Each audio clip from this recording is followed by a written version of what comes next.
병풍도 주민 오순종 할아버지가 가만히 물속을 들여다본다. 아무것도 보이지 않는 바다. 하지만 노련한 늙은 어부는 그 밑바닥까지 훤히 들여다본다. 막 이런 놈이 어떻소? 아, 보이세요? 이런 놈. 어릴 때부터 호흡을 맞춰온 집안 형님과 함께 서둘러 그물을 친다. 밀물때 들어오는 숭어를 잡아 올리기엔 더없이 좋은 전통 어로 방식인 되나리. 무엇보다 두 사람의 호흡이 가장 중요하다. 이때 숭어 한 마리가 힘차게 튀어오른다. 기대감에 재빨리 그물을 거둔다. 아따 살찌다 너. 하하 거기 봐요. 살찌네요. 하지만 그물에 걸린 숭어는 겨우 한 마리. 큰 소리 쳤던 것이 머쓱했던지 연신 헛웃음만 날린다. 하지만 섬 노인의 얼굴엔 금세 웃음이 번진다. 잡힌 고기의 숫자는 그다지 중요한 문제가 아니기 때문이다. 진짜 재밌어라. 이웃집들 다 모여서 적은 불악에서 도시름처럼 한 잔씩 먹고 웃고 그것이 젊음이 오고 세상 맛이 이렇다는 것을 우리가 느끼고 사요. 자연에 순응하며 하루하루 감사하는 마음으로 살아가는 섬 사람들. 그곳에선 사람도 자연의 일부일 뿐이다. 수많은 생명이 공존하며 살아가는 남도의 바다와 섬. 그곳으로의 아름다운 여행을 지금 시작해보자.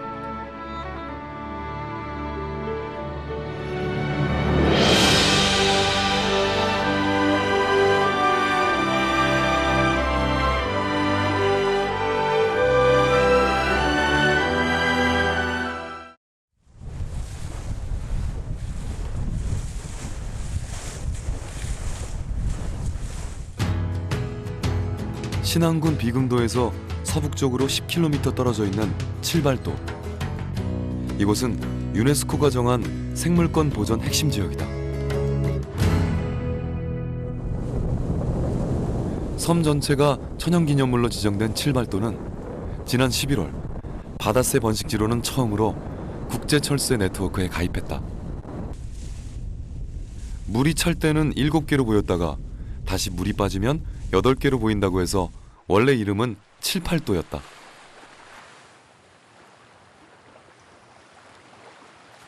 섬 곳곳에서 새들의 흔적을 발견할 수 있다.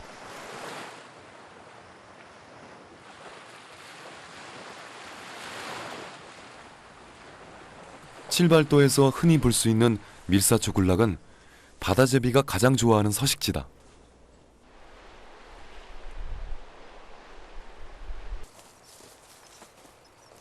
신안군 관계자들이 철새의 서식 현황을 관찰하기 위해 섬을 둘러본다.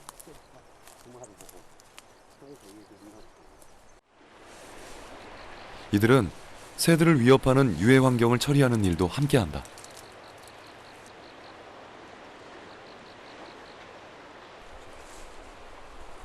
현재 이곳엔 13,000여 마리의 바다제비가 살고 있다. 20여 쌍 이상 저 안쪽에도 한 마리가 있네요. 새끼인데요. 밀사초 아래 둥지에서 바다제비 한 마리를 꺼냈다.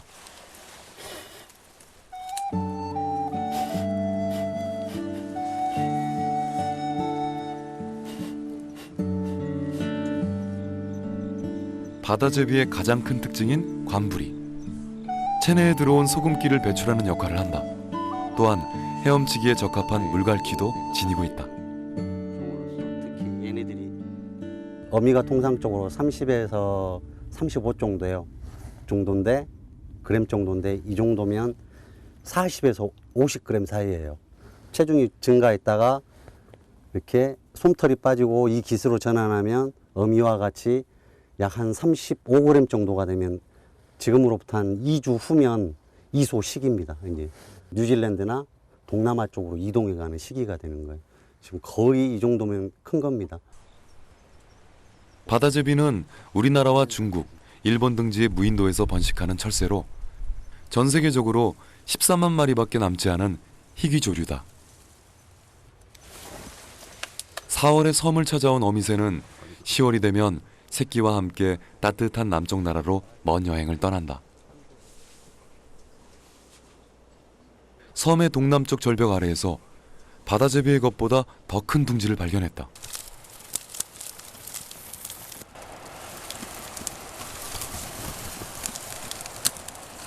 억지로 끌려 나오는 이 녀석. 아, 이건 무슨 새입니까? 예, 숨새 새끼입니다. 아, 이게 승새인가요? 예. 훨씬 크네요. 조심해, 조심해. 예. 다 크면 600g 정도, 500g. 슴새는 3월에서 11월 사이 우리나라에 머물며 번식하다가 동아시아 지역 무인도로 이동하는 철새. 점점 사라져가고 있는 보호조류다. 슴새 역시 바다 생활에 적합한 신체 조건을 갖추고 있다. 하지만 바다제비와 달리 이 녀석은 무척이나 공격적이다. 보통 숨새는 그 나무 숲 있는 데를 선호하는데요.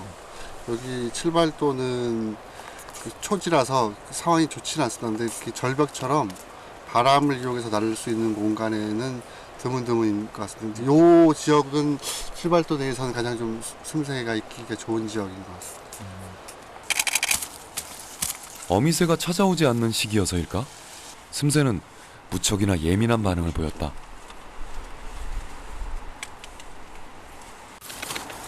어짜, 애썼다. 조사를 마치고 풀어주자 마치 엄마에게 이르기라도 하듯 끙끙대며 몸을 감춘다. 이 밖에도 칠발도엔 바다 쇠오리, 섬개개비, 노랑허리 솔새 등 다양한 철새들이 찾아든다. 이들이 바로 칠발도의 진정한 주인이다.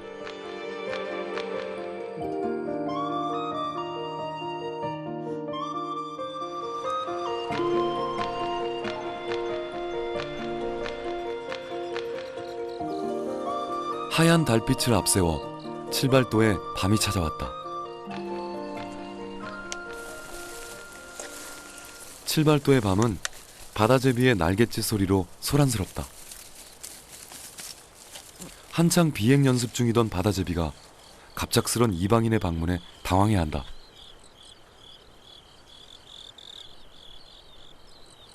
둥지를 벗어나 먼 여행길을 떠나기 위해선 먼저 몸무게를 줄여야 하기 때문에 이 시기엔 어미가 먹이를 주지 않는다.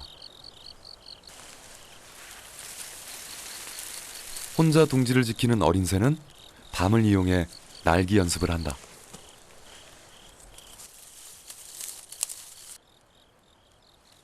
철저히 혼자인 이 시간에 어린 바다제비는 생존에 필요한 모든 것을 스스로 학습하며 자란다.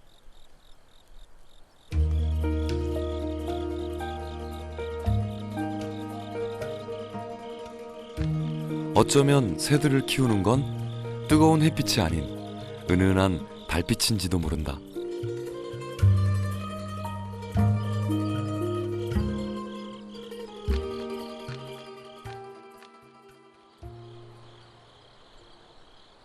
칠발도의 아침. 섬의 남쪽면, 밀사초가 드문 이곳엔 경쟁에 뒤처진 바다제비들이 바위 틈과 노천에 새끼를 낳는다.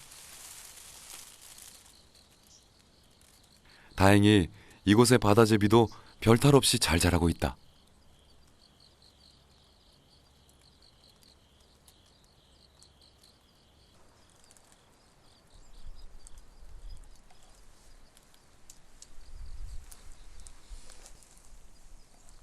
그런데 둥지 근처에서 부화되지 못한 알이 발견됐다.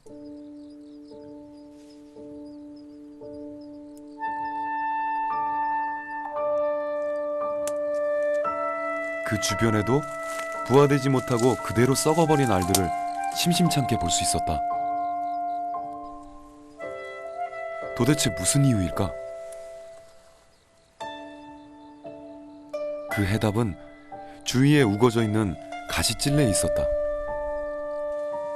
날카로운 가시들이 알을 품으려 다가오는 어미새들의 접근을 막아 부화되지 못한 것이다.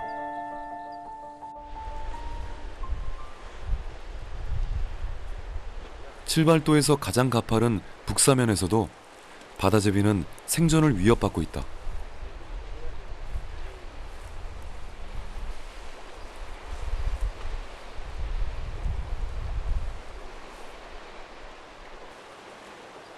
밀사초가 촘촘히 자라나는 이곳엔 많은 수의 바다제비가 서식하고 있다.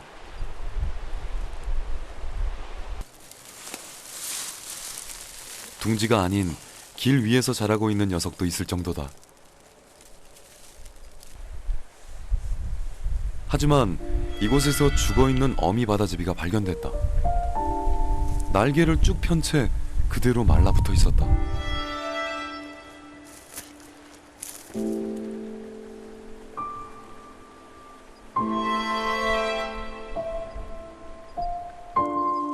그 근처에서 또 다른 바다제비의 사체도 목격할 수 있었다. 이들에게 무슨 일이 일어나는 것일까?